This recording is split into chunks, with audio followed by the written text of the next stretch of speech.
If you can get these extremely basic 5 things right, your rating will skyrocket and you will become a chess master. I have been playing chess for 5 years and I will take all my experience and shrink it down to 5 simple steps that I would follow if I was starting to play chess today with 0 rating. Number 1, stop wasting your time in openings. I know it sounds harsh, but that's exactly what it is. Most beginners want to learn a quick and easy way to win the game, and that is obviously via some opening traps. You learn 3 to 4 traps and now you're ready to kill your opponent. And then when you play the game, wait, they're not falling for your trap. Really? Every single beginner plays the opening like a super grandmaster. Well, no shit, because it's only 5 to 10 moves. Anyone with brain cells can learn 5 to 10 moves. The creepy doll in my living room could play the opening like a grandmaster. That doll is actually creepy. I think it talked to me once.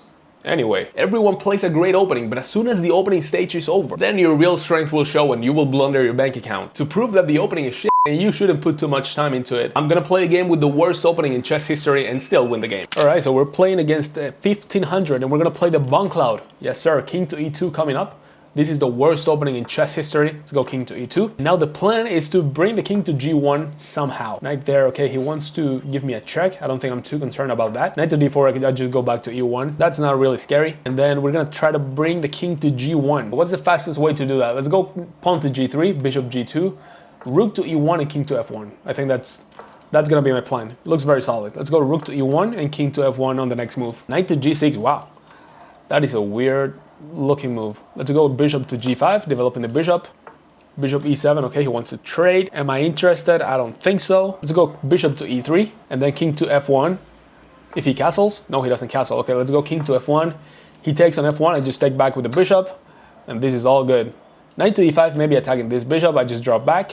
Let's see what he does. Yeah, he goes knight to e5. Let's go bishop here. And then if you want to attack this bishop, okay. He goes pawn to h5. Let's go pawn to h3 so he never has knight to g4. Attacking this bishop. He's at 1500 from Italy. Bishop g5. Wow, he really wants to trade that bishop. All right, so should I take the bishop? Queen takes g5 and then pawn to h4. I don't think so. I'm losing this pawn. So let's go pawn to f4 right away. And we're just winning a piece. Very straightforward. The Bon Cloud, ladies and gentlemen. I mean, these days you can just play anything. The openings will not determine if you will win or lose the game. What? What is this, man? Okay, so let me take the knight and I'm still attacking that bishop. All right, thank you for that.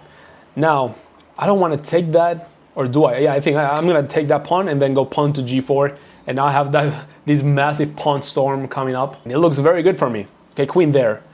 Let's go pawn to g4. He goes pawn to g6, okay. I mean, he's not really threatening anything. Let's go knight here, then maybe knight to c4. He takes on h5, let me just take back. He castles long, of course. All right, so let's go knight to c4 now. I want to try to open up the c file somehow. Okay, he's attacking my bishop, only with the rook, so that is no concern just yet. Let's go pawn to a4. I have to watch out for the time. I'm lower in time. Let's go pawn to a5 now. If he takes on e4, I just take back with the pawn. If he goes pawn to b5, attacking the knight, I bring the knight to e5. And that should be good, I think. Rook there. How interesting. Let's take the pawn. He takes. Okay, let's bring the rook to a7, pinning this bishop. I'm expecting rook to g8. There we go. Now I can defend this bishop or attack this rook. Both seem fine. Let's go bishop here, attacking the rook. You don't have rook to g1 because of this bishop. Rook there. Okay, let's attack the rook again. And everything is defended. That's very important. Let's attack the rook one more time. I didn't love that move. Rook there, okay. Okay, let's bring the bishop back here, actually. And now let's bring the queen here, defending this rook. Bring the king here. Take this guy. Take this guy. He takes on f3, I take back with the king. There we go. That's a free knight. I'm just realizing that. Oh, we're on time. Oh man, we get the win. That was crazy. He has mate in 4. Rook takes f2 check. King takes. Queen takes f4. And then there's going to be checkmate in a couple moves. Yeah, he was never going to find this. I blundered really bad, but that was not the opening's fault. That was the time pressure. I was +7 in this position. I had to take the pawn on f5 because you cannot take on f3.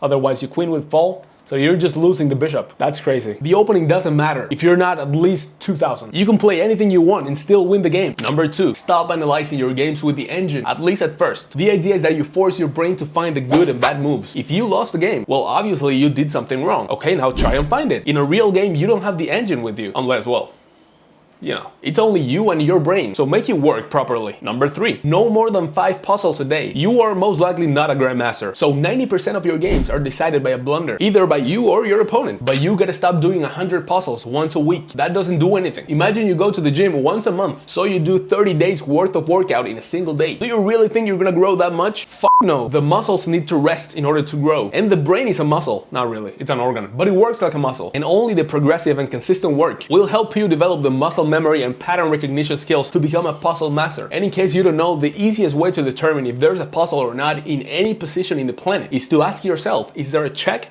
Is there a capture available? And is there a threat? If you ask yourself these three very simple questions at all times, you will be able to find all the puzzles in your game. Take this position for example. Is there a check here? Yes, there are multiple checks here. We got knight to c4 check, knight to f7, rook to c6, and queen takes e7 check. Now, do we have any captures? Yes, we do. We have rook takes c8. And if they take that back with the knight, now queen to d7 would be checkmate. The problem is after rook takes c8, they don't have to take back the rook. They can go queen to f1 check, and now this is a draw. They're forcing us to go king to h2, and now they can simply go back to f4 with a check.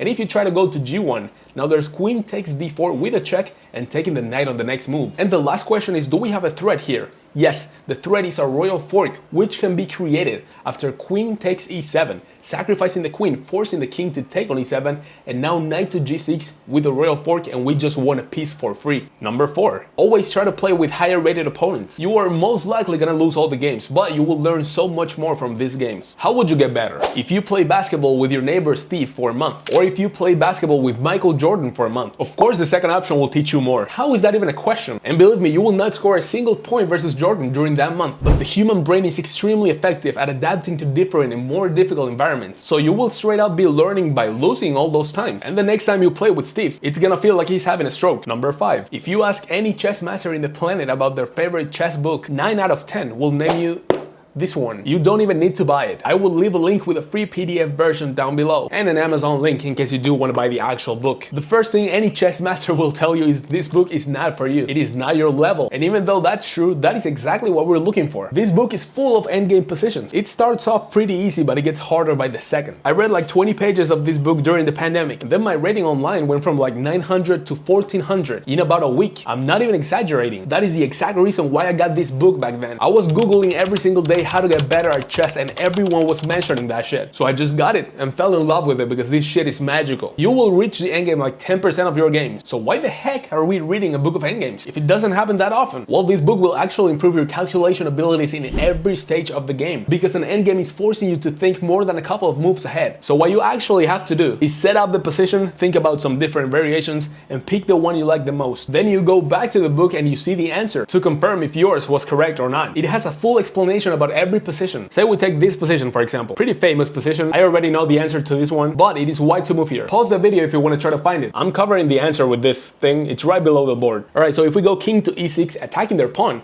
they can actually go king to c5, defending their pawn and attacking our pawn, and we have no other way to defend the pawn. We're gonna lose the pawn and we're gonna lose the game. So what we have to do is actually win the opposition, and we can do that by putting our king in the exact same line as their king. So king to f6 in this case. And now if they attack our pawn, we can go king to e6, defending the pawn, attacking their pawn, and you know the drill. But if instead of doing that they go king to b5, now we can attack their pawn from behind, forcing them to go king to c5, stepping on the wrong square, and now we can go king to e6, defending the pawn, and we have reached the same position as before. Now that I have that variation that I like, we can just get rid of this thing to see the actual answer. And it says white wins by forcing his opponent to go to the mine square first. The mine squares are c5 and e6. So king to f6 is the right answer. It is never how much you train or study. It is how you do it. The quality beats the quantity in everything. If you like the video, make sure you subscribe and turn on the notifications, and I will see you tomorrow in the next game.